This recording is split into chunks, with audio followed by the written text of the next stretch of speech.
رايكم اني اخذ لكم بيت احلى من هذا بكثير وتسكنوا فيه وانا راح اعيشكم معي؟ شو رايكم؟ ترضوا بهذا الشيء؟ شو عم تحكي يا عمو؟ لتسكننا ببيت انت؟ اكيد بدك مقابل، ما هيك؟ لا عمو، مقابل شو؟ بالعكس، انتم مثل بناتي وراح تصيروا مثل بناتي واعز ان شاء الله. راح اعيشكم على احلى عيشه يا عمو. يعني بالعكس انا بكسب فيكم ثواب.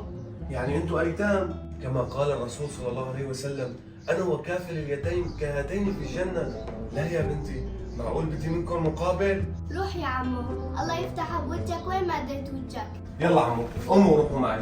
عمو اختي ما بتحسن تمشي. خلص انا بشيل الاخت، تعي. اللي وصل لهون من الفيديو بتمنى يثبت وجوده تحت بالتعليقات بكلمة ما شاء الله، أو يصلي على الحبيب محمد بالتعليقات. لا تنسوا تشيروا هذا الفيديو في كل مكان وتحطوا لايك لهذا الفيديو حتى غيركم يوصل له ويستفيد.